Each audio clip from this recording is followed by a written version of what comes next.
नमस्कार, आप देख और सुन रहे हैं राजस्थान आज तक। मैं हूं विजय कल्ला। इन दिनों जोधपुर नगर निगम एक अपने खास तरीके की वजह से, खास घटना की वजह से खूब चर्चाओं में है। रवि बारासा नामक एक व्यक्ति ने यहां कई सालों नौकरी कर ली और अब पता चला कि उसने फर्जी नौकरी की। एक्चुअल घटना यूं है कि नगर निगम में रवि बारासा के माताजी और पिताजी दोनों नौकरी करते थे। पिताजी की मृत्यु के बाद सिस्टम ये होता है कि किसी एक व्यक्ति को नौकरी मिलती है, लेकिन अगर माता या पिता में से कोई एक व्यक्ति सरकारी नौकरी में है तो पुत्र या पुत्री को नौकरी नहीं मिलती है। रवि बारासा ने यही स्मार्टनेस दिखाई और उसने कहा, शपथ पत्र जो देते हैं उसमें लिख कर दिया कि मेरी माताजी या मेरे परिवार का कोई व्यक्ति नगर निगम या कहीं अन्य सरकारी नौकरी नहीं कर रहे। इसी बेस पर उसको नगर निगम में नौकरी मिल गई। क्योंकि पिता नगर निगम में थे इसलिए नगर निगम में नौकरी मिल गई। लेकिन कुछ सालों बाद, नौकरी करने के बाद शायद किसी ने शिकायत कर दी। ये शिकायतें आपस के लोग ही करते हैं, कोई बाहर से नहीं आता। इनके अपने लोग होते हैं, आसपास के लोग होते हैं या कार्यालय के लोग होते हैं। शिकायत में पाया गया कि उसने जो शपथ पत्र दिया था वो झूठा था। नगर निगम में उसके माता और पिता दोनों नौकरी करते थे और पिता की मृत्यु के बाद अभी माताजी नौकरी में है, उसके बावजूद उसने नौकरी ले ली। अब उसको नौकरी से निकाल दिया गया और अब रिकवरी बताई गई है कि लाखों रुपए उसको वापस देने हैं जो वेतन के रूप में लिए थे। और साथ ही ये भी कहा गया है कि जैसे समाचारों में आ रहा है कि 26 लोग ऐसे और हैं जो अभी रडार में हैं, जिनकी जांच चल रही है। मेरे हिसाब से 26 नहीं, तकरीबन 50 लोग होंगे। लेकिन जांच केवल वहीं क्यों हो रही है जिसने ऐसी नौकरी ली? जिन लोगों ने जांच की और ये कहा कि मामला एकदम डन, ओके, सब कुछ ठीक है, वो अधिकारी कहाँ है? उनकी जिम्मेदारी तय क्यों नहीं हो रही? उनको जेल क्यों नहीं भेजा जा रहा? उनकी नौकरी क्यों नहीं चली गई? उनसे रिकवरी क्यों नहीं करते? जिन लोगों ने ये कहा कि हमने जांच की है, पड़ोसियों से पूछा, रिश्तेदारों से पूछा, सब कुछ जांच के बाद हमने पाया है कि उसके परिवार के किसी भी व्यक्ति की सरकारी नौकरी नहीं है। क्या सबसे बड़ा झूठ उन्होंने नहीं बोला? ऐसी जांच करने वाले लोग संदेह के दायरे में क्यों नहीं? और संदेह की जरूरत ही नहीं है, एकदम क्लियर है, क्रिस्टल क्लियर कि सारा फर्जीवाड़ा केवल रवि बारासा ने नहीं किया, बाकी लोग जो अधिकारी थे वो भी शामिल थे। और एक रवि बारासा नहीं, ऐसे कई सारे बारासा और निकलेंगे। सूत्रों की माने तो ऐसे कई लोग हैं जो शायद 2-3 लोग एक साथ हैं जिन्होंने शहर के बाहर कहीं नौकरी ज्वाइन की और ट्रांसफर जोधपुर नगर निगम में करवा लिया। वो भी फर्जी होने की संभावना से दूर नहीं है। ऐसे जितने भी लोग हैं जिनकी नौकरी फर्जीवाड़े से लगी है, उनको क्लियरेंस देने वाले, ओके कहने वाले, डन कहने वाले अधिकारी और कर्मचारियों पर भी कार्रवाई होनी चाहिए।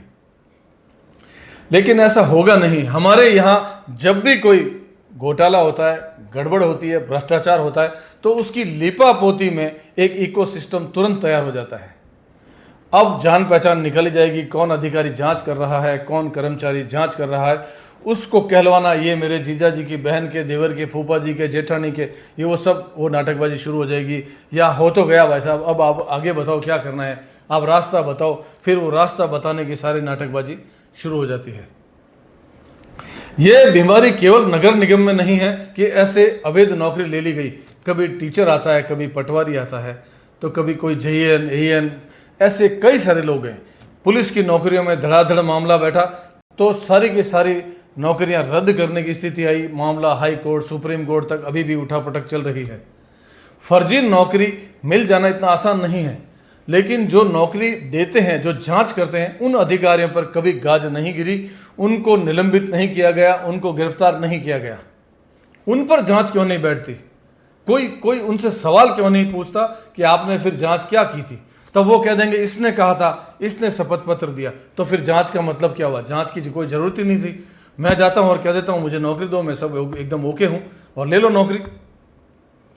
जांच भी कोई चीज होती है तो फिर जांच का मतलब केवल लीपापोती होती है? सरकारी जांच का मतलब लीपापोती ही होती रही है। लेकिन अब तक ये होता है कि जांच किसी कांड के बाद जो जांच होती है उसमें लीपापोती की संभावना होती है। यहां तो कांड से पहले ही जांच हुई और लीपापोती हो गई। ऐसे लोगों पर भी कार्रवाई हो जिन्होंने कहा था कि कागज ओके है, आस पड़ोस से पूछ लिया, रिश्तेदारों में जांच कर ली और नगर निगम में भी हमने चेक कर लिया कि इसके परिवार में यहाँ कोई नौकरी नहीं करता या कहीं सरकारी। अब बड़ी बात देखिए, कहीं और सरकारी नौकरी करते तो शायद वो कह सकते थे कि कहीं और नौकरी कर रहे थे, हमने बहुत कोशिश की, सैकड़ों विभाग है, कैसे पता करें। लेकिन आपके अपने नगर निगम में, मतलब दिया तले अंधेरा, आपके अपने नगर निगम में उनकी माताजी नौकरी कर रही है, तो माताजी के पीछे उसके पिताजी का नाम आता है, रवि बारासा का, या जो भी ऐसे घोटाले कर रहे हैं उनके पिता का नाम साथ आता है, तो उसी महिला जो वहाँ नौकरी करती है उनके पति का नाम भी वही है।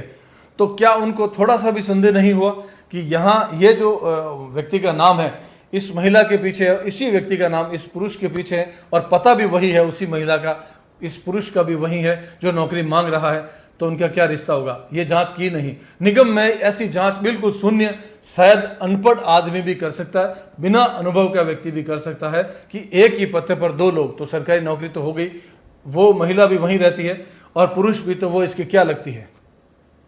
इतनी छोटी सी बात भी पकड़ में नहीं आई, कैसे संभव है? इसका मतलब ऐसी तमाम नौकरियां।